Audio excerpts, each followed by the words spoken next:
Bienvenue sur la chaîne Entreprise. Aujourd'hui, on va vous proposer un voyage dans le temps.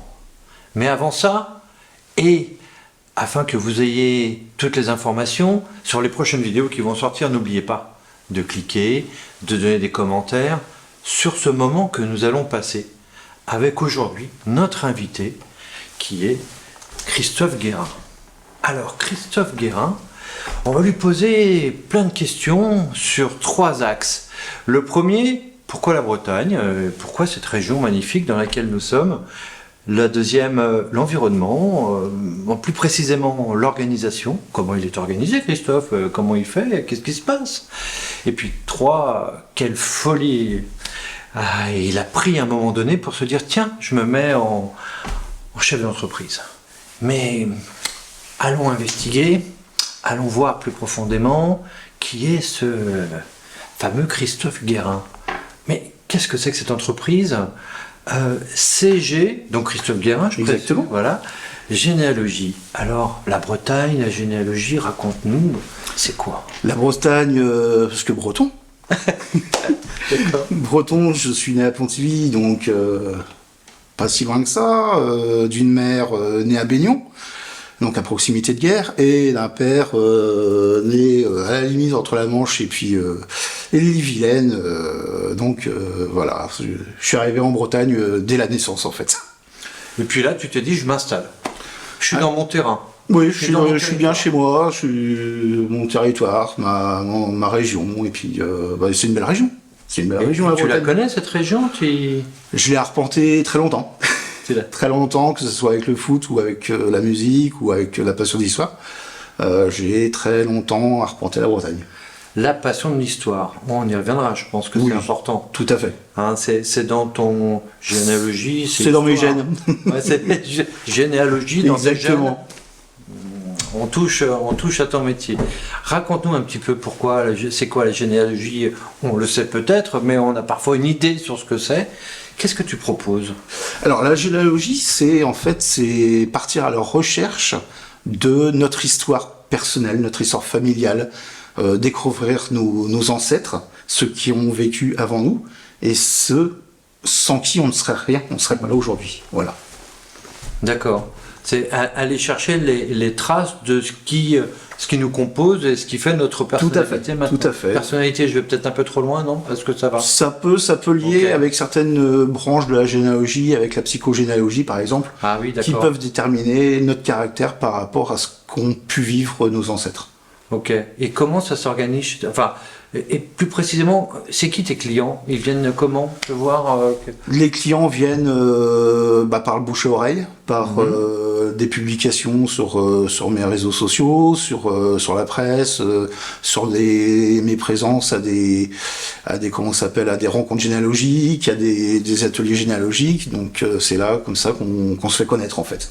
D'accord. Alors tu parles d'ateliers généalogiques, tu parles de tout ça. Moi, j'imagine un peu ce que c'est, mais ça consiste en quoi exactement? Alors, voilà, je suis quelqu'un, j'ai envie de connaître un peu mes racines, je viens te voir. Comment ça se passe? Comment ça se passe? Alors déjà,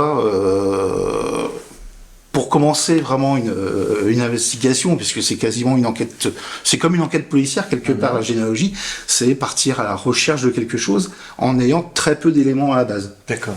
On va partir donc avec une personne qui vient me voir, va me donner quelques informations comme les dates et lieux de naissance de ses parents, leur date de mariage, éventuellement s'il a cette possibilité, les dates et lieux de naissance ou de décès ou de mariage de ses grands-parents.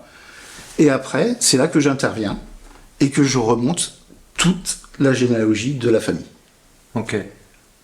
Et est-ce qu'il y a des anecdotes, genre... je sais pas, au début, quelqu'un pensait qu'il n'avait pas de descendance royale et tout d'un coup, paf, on apprend qu'il était un châtelain ou un prince de Bretagne ou... On descend tous, on va dire, de Clovis ou d'un ancêtre de haute lignée, de toute façon, à un moment donné. Déjà, vous avez entendu, on descend tous d'un roi ou d'une reine, quelque part. Voilà, on a du sang bleu en nous. Voilà. Mais non, plus concrètement...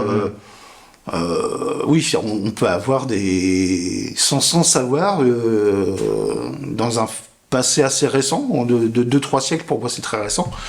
Ça reste très récent. 2-3 siècles quand même. 2-3 siècles, oui, c'est rien. Jusqu'à la Révolution, c'est très aisé d'effectuer des recherches et de trouver, on peut très bien trouver une partie d'une branche familiale issue de la noblesse ou issue d'une personnalité publique ou n'importe quoi. Ok. Et qu'est-ce qui motive les gens à venir te voir?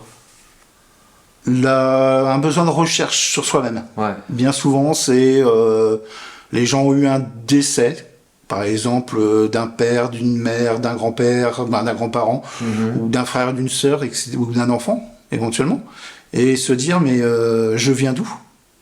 C'est souvent la première question que me posent mes clients. C'est ce qu'ils me disent souvent, c'est je viens d'où? Je ne sais pas d'où je viens et j'aimerais savoir d'où je viens.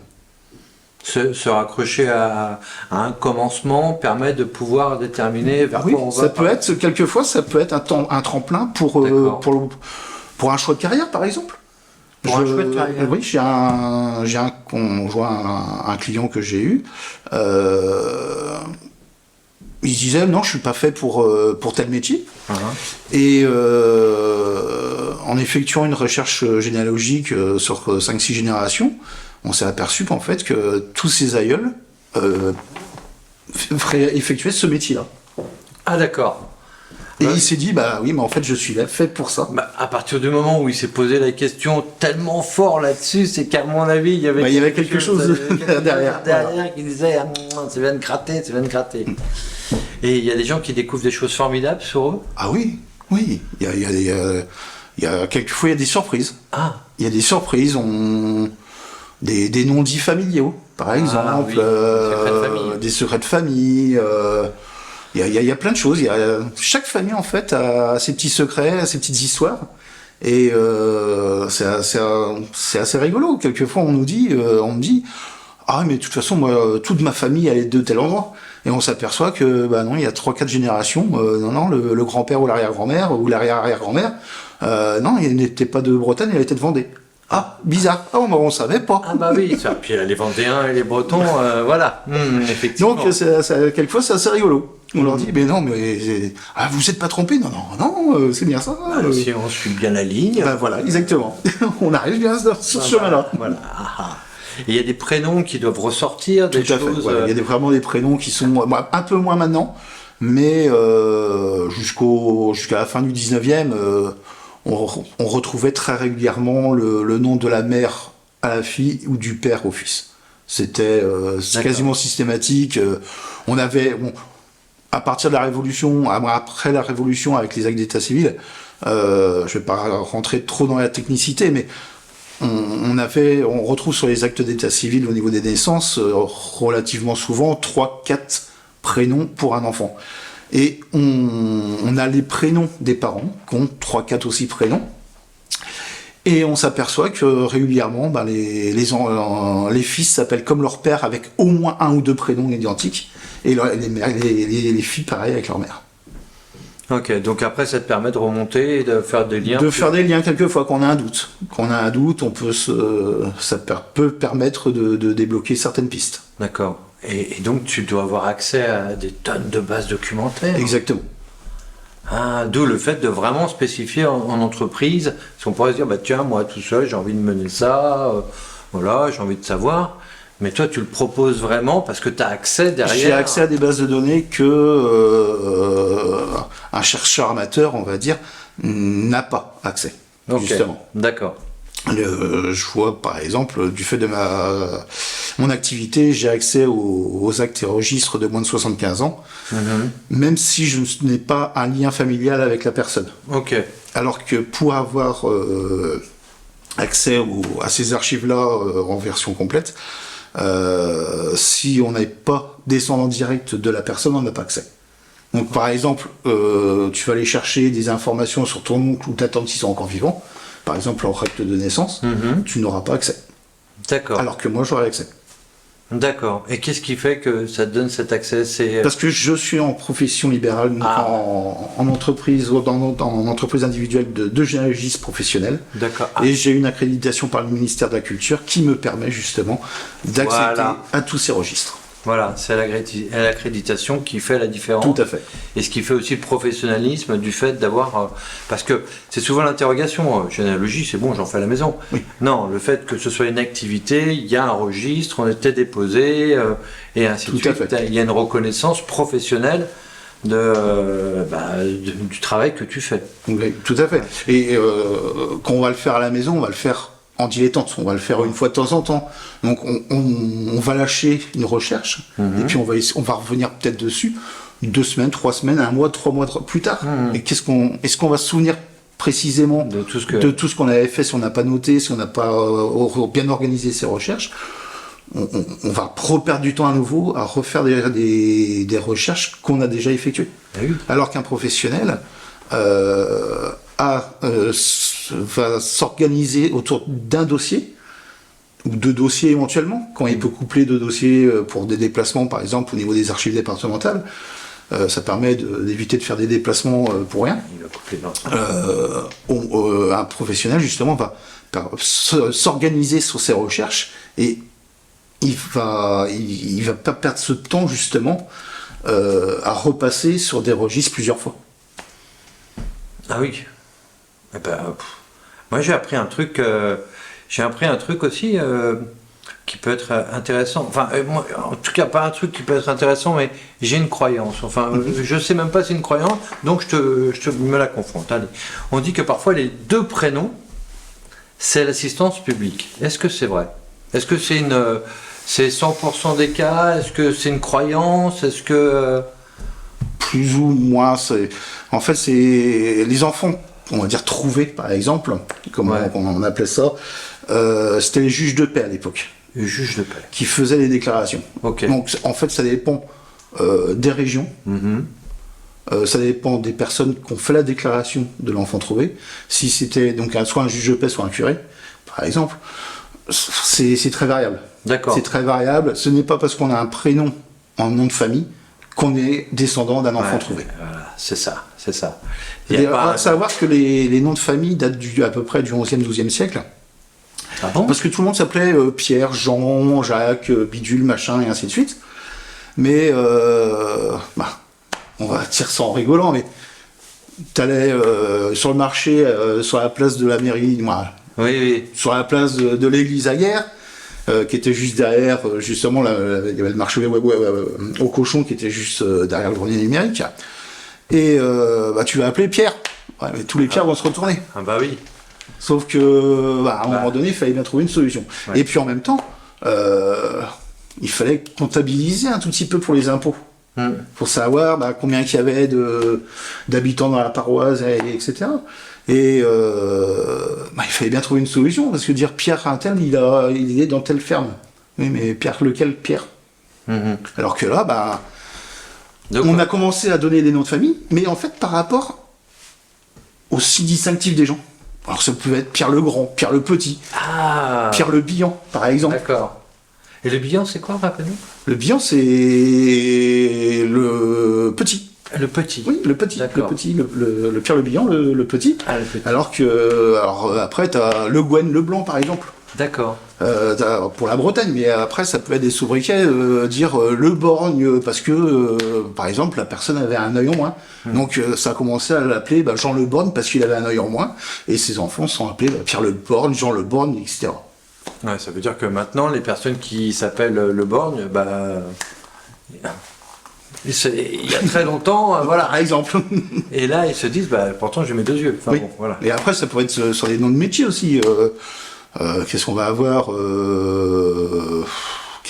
comme nom de métier, en nom de famille?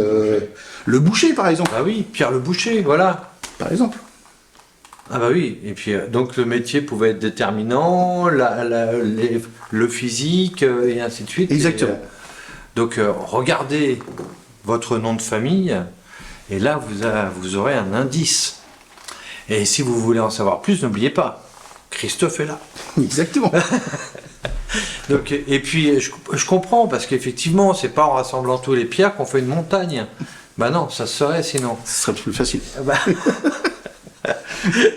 Donc oui, je fais un petit jeu de mots, voilà. Mais donc par rapport à ça, sinon, Alors, c'est passionnant, on a envie d'en savoir un peu plus. Et je t'avouerai que j'aurais envie de te donner mon nom de famille et puis que tu ailles avec chercher. plaisir. Et moi, je m'appelle Daniel, alors je suis le frère de Jack, peut-être, mais pour autant, on n'en sait pas plus que ça. Hein. Voilà. Mais j'ai une question quand même fondamentale, parce que pour arriver à cette somme de connaissances et puis savoir où chercher, on doit être un passionné d'histoire. Enfin, je pense. Ouais. Dis-moi. C'est vraiment la passion de l'histoire qui m'a amené en fait à la généalogie. J'ai commencé complètement bizarrement. On va remonter à 40 ans en arrière. C'était hier, quoi. C'est pratiquement 40 ans, 30 ans en arrière plutôt. 30 ans en arrière, un peu plus de 30 ans en arrière, à peu près 30 ans en arrière, et j'effectue mon service militaire au 41e mairie, qui était basé à l'époque à Châteaulin, et je fais au Bagad. Et parce que je jouais de la bombarde à cette époque-là, et on part en juillet, donc c'est en 1996. On part en juillet en prestation pour le 80e anniversaire de la bataille de la Somme. Et puis, bon, à l'époque, j'aimais bien regarder les films de guerre ou les choses comme ça. Et puis, bon, j'aimais bien l'histoire un tout petit peu au collège et au lycée, mais sans plus d'intérêt. Et puis là, ça m'a vraiment remué. De participer à cet anniversaire, ça m'a bougé quelque chose. Et quand je suis revenu du service militaire, le temps de retrouver du travail, je me suis dit, bah tiens, je vais regarder si j'ai pas... on commençait un tout petit peu, à la fin des années 90, à parler un peu de généalogie déjà. Puis je me suis dit, bah tiens, un temps perdu, je sais où sont mes grands-parents. Je vais aller voir si je peux pas trouver aux archives départementales à Havana et puis à Rennes, puisque j'avais du coup des deux côtés, si je peux pas trouver un grand-père qui aurait fait la Première Guerre mondiale. Pas de grands-parents, pas d'arrière-grands-parents, pas de bol. Non, pas de bol, tant mieux pour eux. Oui, oui.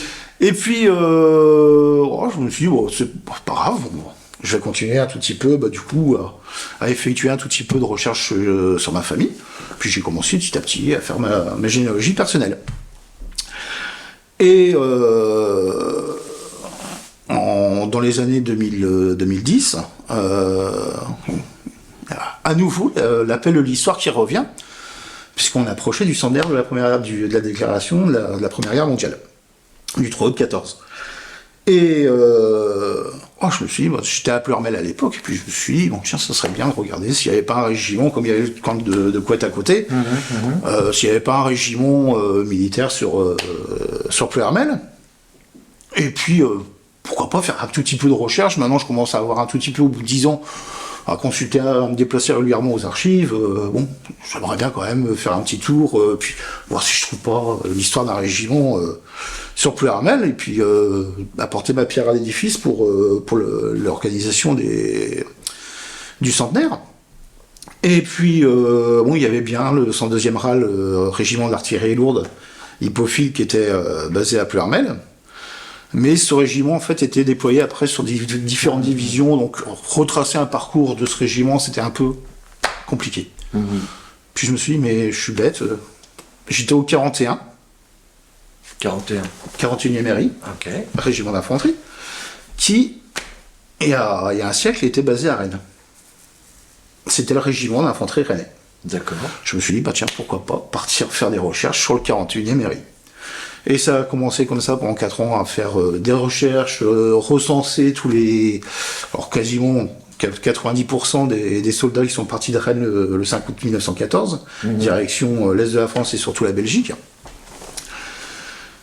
Et ça m'a donné l'occasion de rencontrer une personne qui est devenue un ami, qui s'appelle Yann Agadec, qui est maître de conférence en histoire moderne à Rennes 2. Et puis Erwan Le Gall, qui tenait une revue numérique sur l'histoire. Et à force d'en discuter, je me suis dit, tiens, je vais reprendre des études en histoire. Pourquoi pas? En candidat libre. Allez. Le samedi, direction Rennes, une fois par semaine, aller prendre des cours en non assidu, et puis passer ma licence d'histoire. Donc ce qui m'a apporté en fait tout un tas de connaissances d'organisation et ainsi de suite, pour savoir comment chercher, comment rédiger, et ainsi de suite, et comment gagner énormément de temps. Et donc j'avais mis après donc j'avais mon activité professionnelle à côté, et puis l'année dernière, suite à divers problèmes de santé, je me suis dit tiens, il faudrait que je fasse un virage, que je fasse autre chose de ma vie. Et je me suis dit mais qu'est-ce que je pourrais faire qui m'intéresserait et qui me passionne. Oh bah tiens. Je me suis dit mais en fait c'est tout simple, la généalogie. Ça fait, comme je disais à mon épouse, ça fait 25 ans que je fais de la recherche généalogique. Ça fait pratiquement 20 ans que je fais de la recherche sur le milieu historique et ainsi de suite, sur l'historiographie militaire et tout ça.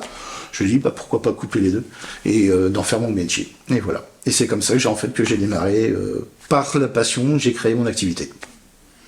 Ah ok. Donc tu as repris les études. Exactement. Tout le samedi matin à Rennes.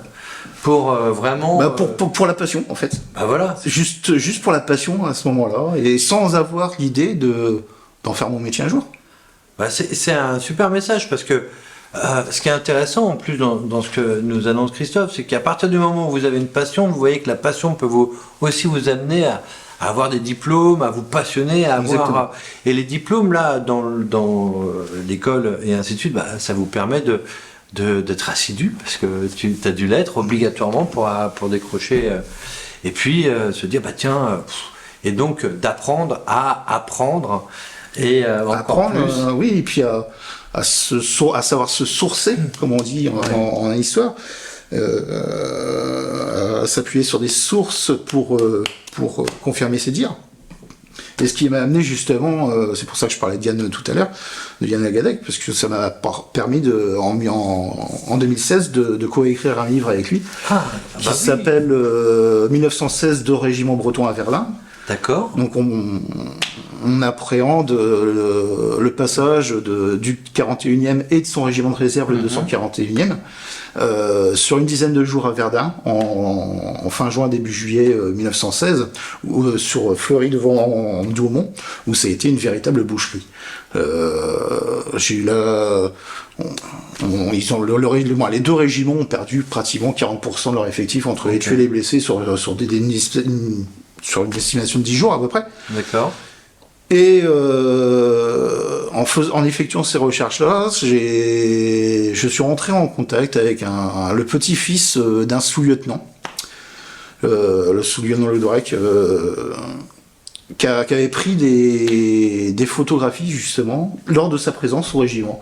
D'accord. Et dans le livre justement, on a des photos qui ont été prises par ce sous-lieutenant, qui n'ont jamais été diffusées avant. Et ça, c'est assez... quand on voit, par exemple, il y a les éparges, par exemple, c'est le 14 de Genevois. Quand il est aux éparges, j'ai une photographie qui a été prise 2-3 mois après que Genevois soit passé avec son régiment aux éparges. D'accord. Donc on s'aperçoit qu'il y a des choses... ils étaient là, quoi. Ah ok. Ouais. Et dis-moi, on peut le trouver dans quelle édition ça? Alors, il est plus vendu. On est en rupture de stock depuis 2-3 ans, mais on pense éventuellement vous êtes en à la rééditer. Rupture de stock quand même. On a fait une première édition, pas énormément, c'était 500 exemplaires coédités par l'Amicale des Anciens du 41e RI et puis la SAID, la Société archéologique et historique d'Ille-et-Vilaine. Et puis donc on a fait une première édition de 500 exemplaires et une deuxième de 300 exemplaires qui ont été tous vendus en 1 an et demi, quoi. Et on se pose la question justement, pourquoi pas le rééditer à nouveau. Eh bien, alors n'hésitez pas dans les commentaires, c'est le moment, tapez rééditer. Voilà, si ça peut permettre en même temps de faire connaître cette fabuleuse histoire. C'est... Quand même. Et le 41, pour situer un tout petit peu où était à Rennes le 41e, il était au niveau de la caserne Saint-Georges, où il y a l'ancienne caserne des pompiers de Rennes, à côté, pas très loin du Parlement de Bretagne, en fait. Ah, ok. Ah bah oui, parce que l'histoire des bâtiments fait aussi l'histoire des Exactement. hommes. Les hommes fait l'histoire des bâtiments. Et ce qui est assez... il y a plein de choses, en fait, quand on regarde, et ça fait partie justement aussi de la généalogie et de l'histoire, puisque j'ai eu un client... dont son grand-père, lui par contre, a fait la Première Guerre mondiale au 41e RI. Il avait été rappelé en 1918 parce que normalement il n'aurait pas dû le faire par rapport à l'âge, et il était réserviste, et il avait participé au procès de comment il s'appelle, de Dreyfus à Rennes, puisque c'était le 41 qui était chargé de la sécurité du procès de Dreyfus à Rennes. D'accord. Ah oui, bah, on a Bon, du deuxième procès. Voilà. Donc alors... c'est assez... quelquefois, l'histoire est liée à la généalogie, et la généalogie, c'est une petite histoire dans l'histoire, en fait. Vous voyez, là, c'est là où il y a le truc. C'est là où vous venez d'apprendre une information. Ah, vous en avez appris jusqu'à maintenant. Mais voilà, il y a toute l'affaire Dreyfus. On replonge sur tout ça, là. On peut aussi se procurer son livre. Mais quelle histoire! Que d'histoire! C'est l'histoire. Et qu'est-ce qui a fait qu'à un moment, tu t'es dit, tiens, tu l'as plus ou moins dit, de l'activité, puis à un moment, tu t'es posé des questions, et puis hop, tu montes ton entreprise, tu y vas, tu décides d'en faire ta passion, et qu'est-ce que tu as choisi? Comment tu as choisi? Quelle structure tu as pris pour faire ça? Alors, Tu es domicilié ici, au Grenier Numérique? Ouais, je suis domicilié au Grenier Numérique. Voilà. Je préférais... j'avais pas envie de le faire à la maison. Je voulais garder quand même un lien social. Oui. Et c'est... Donc je me suis... moi, j'ai monté mon activité en entreprise individuelle. Mm-hmm. Et bon, comme j'habite sur Caire, je suis passé plusieurs fois devant le grenier, et je savais ce que le grenier offrait la possibilité justement d'offrir des espaces de travail. Bien sûr. Et c'est pour ça que je suis bien ici, parce que ça permet de ne pas rester dans son coin, Mm-hmm. tout en travaillant pour soi-même, mais de ne pas rester dans son coin et de partager avec d'autres personnes qui sont d'autres domaines et d'autres activités. Et ça, c'est super enrichissant, justement. Ah, bah oui, donc tu es en contact avec des gens, tu recherches des gens, tu es en contact avec des gens. Enfin, bon, donc on a à chaque fois le terme personne qui est tout le temps autour de soi. Exactement. Et tu restes en contact avec l'humain. Avec l'humain. Et c'est hyper important, de toute façon. Bah oui. L'humain est... Peu importe l'activité, l'humain est très important. Bien sûr, bien sûr. Donc, eh bien, qu'est-ce qu'on a appris aujourd'hui, là? Et on peut te trouver comment? Alors, sur Internet Sur Internet, donc j'ai un site Internet, c'est g-généalogie.com. g-généalogie.com. Voilà. Ok, d'accord. J'ai une page Facebook, j'ai un compte Instagram également. Et puis, on peut me joindre par téléphone ou par mail directement. D'accord. Eh ben oui. Donc, pour une recherche, redécouvrir qui nous sommes dans l'endroit. Parce que tu fais ça sur toute la France ou Je peux faire ça sur toute la France. Tu peux faire ça sur toute la France. Bon, maintenant, il y a une grosse avancée au niveau de la numérisation des archives, surtout au niveau de l'état civil. Après, si on va chercher sur des histoires de famille ou des choses comme ça, il faudra plus se déplacer au niveau des archives. Mais pour faire une recherche ascendante simple, on va dire, sans rentrer dans l'historiographie de la famille, c'est assez aisé de le faire sur toute la France. Ok. Sans trop de difficultés. Après, quand je parle d'historiographie familiale, c'est l'histoire familiale, en fait. C'est retracer, par exemple, l'histoire de la maison que l'arrière-grand-père a achetée. Savoir qui étaient les possesseurs de la maison avant, quand est-ce que la maison éventuellement a été construite. On peut savoir que le grand-père ou la grand-mère de 1850,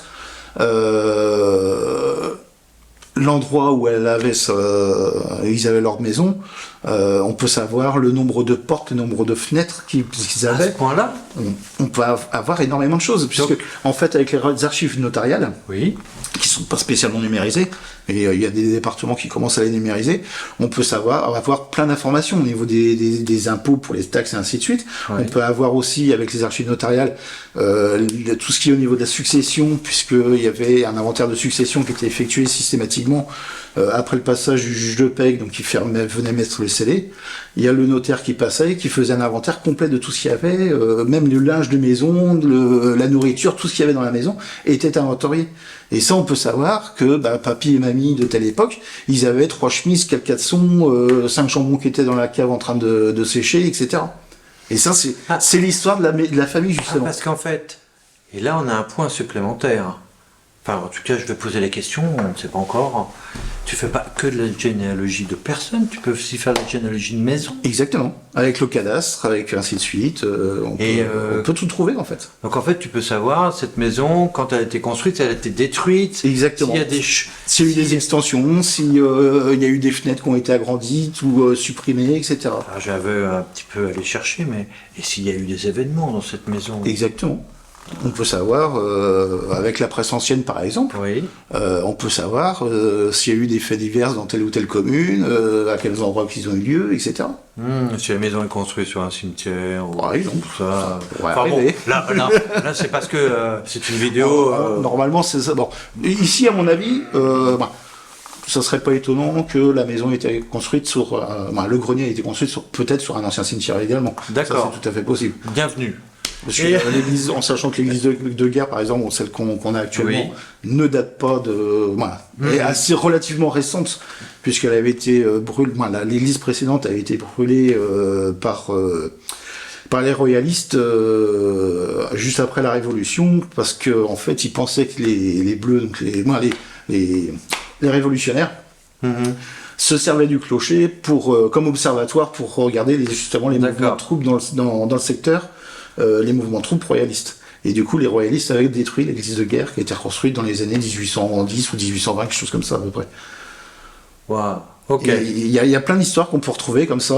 Du coup, même sur des registres paroissiaux, on va apprendre que la cloche de l'église de Baignon a été débaptisée, par exemple, parce que les cloches étaient baptisées. C'est dans les registres paroissiaux. Elle a été débaptisée? Non, baptisée. Ah. Les cloches étaient baptisées. Oui, ça oui.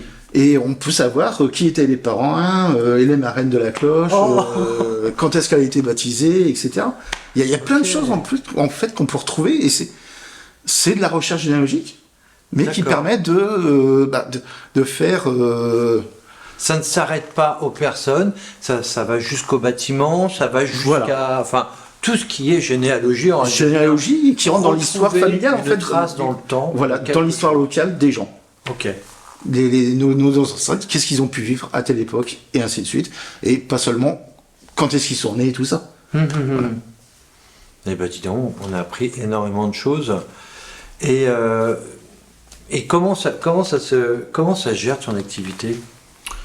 Alors, c'est en auto-entreprise, donc il n'y a pas de TVA. Bah oui. Exonéré de TVA. Donc, facturation, devis.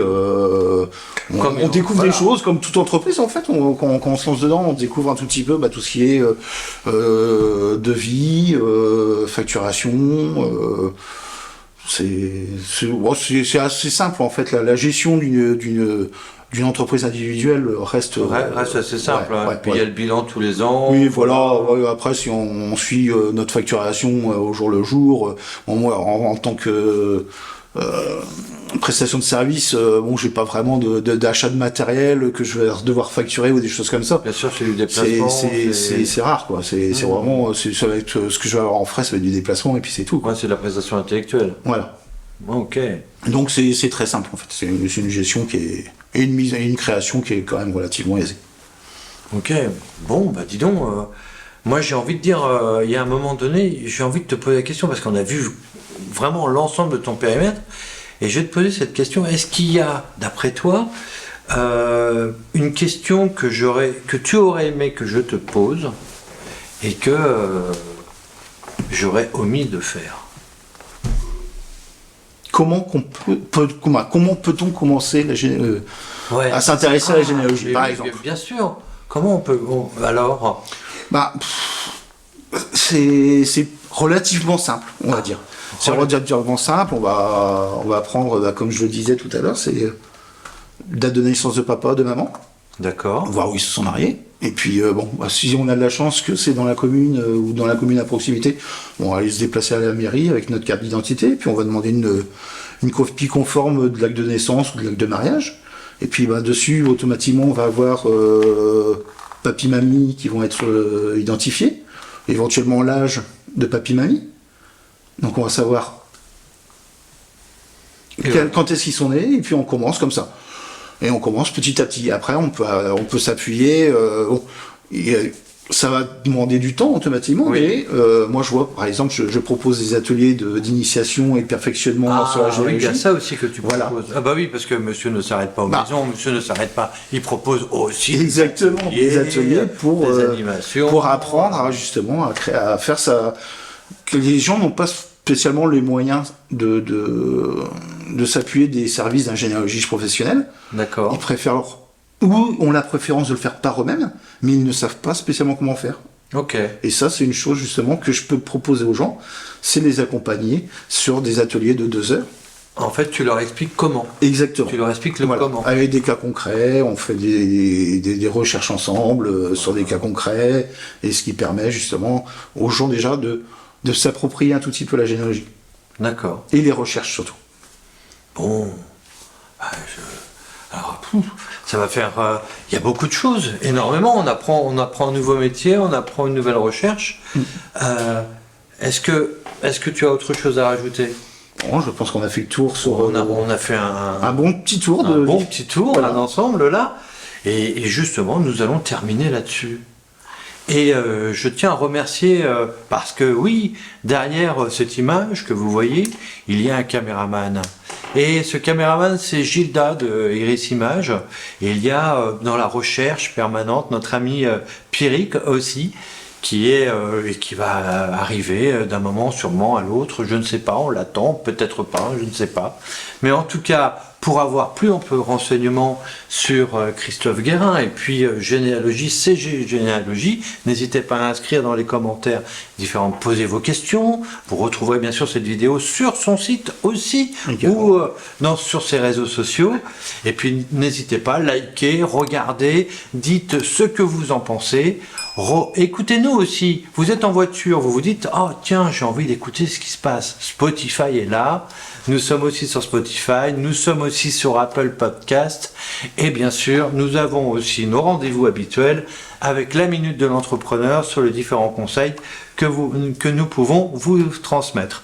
Sur ce, je vous souhaite, si vous êtes en soirée, une bonne soirée, en matinée, une bonne matinée, une bonne journée, enfin un bon moment et à très bientôt. À très bientôt. À bientôt, merci, au revoir. Au revoir.